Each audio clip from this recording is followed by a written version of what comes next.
چاودێرانی سیاسی لە کەرکووک ڕایدەگەیەنن بەکارهێنانی فشاری ئابووریەکان لەلایەن حکوومەتی عێراق و بۆستە کوردستان دەچێتەخانەی سزادانی بە کۆمەڵەوە و لەگەڵ بنەماکانی تەوافق و شەراکەتی سیاسیدا یەکناگرنەوە. داخستنی خاستان مەتار هەمووشەی گشت خەڵکی هاوڵاتی و ئەمانەی لەسەرەوە ینی بەڕاستی بێ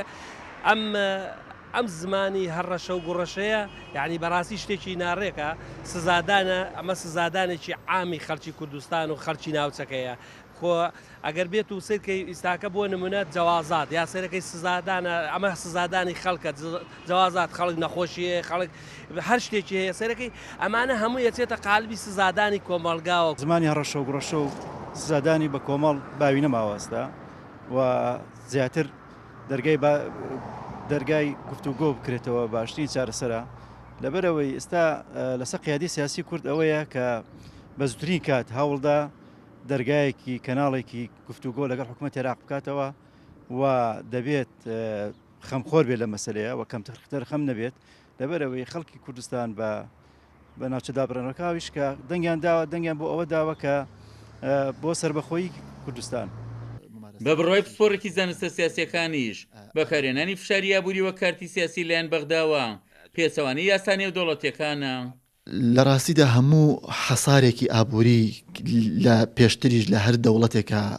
ڕوویدا بێت دەبێت ئەم کارە لە ئەنجامی تاوانێکی نێودەوڵەتی لە ئەنجامی ئەوەی کە سەرپێچی یاسایەکی نێودەوڵەتی کرابێت لەلایەن نەتەوەیەکەوە لەلایەن دانیشتوانی وڵاتێکەوە ئەو کاتە بتواندرێت حەسارێکی ئابووری جەماعی دروست بکرێت کە سەرجەم تاکەکانی ئەو وڵاتە بگرێتەوە.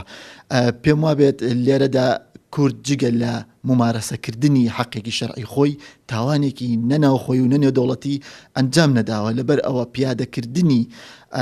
حەساری ئابووری بۆ سەر خەڵکی هەرێمی کوردستان پێم وابێ سەرپێچیە بەرامبەر بە هەموو یاسا ناوخۆیەکان و یاسا نێودەوڵەتیەکانیش. وە شەرزانی بواری ئابووری ئاماژەی بۆ دەکەن قەیرانە سیاسیەکان لە ڕابردوودا ئابووری عێراقیان سست و لاواز کردووە و هەر مامەڵەکردنێکی ناتەندروست لە بواری داراییدا ئابووری عێراق زیاتر بەرەو دواوە دەبات. عومەر غەریب، کورسات نیوز، کەرکووک.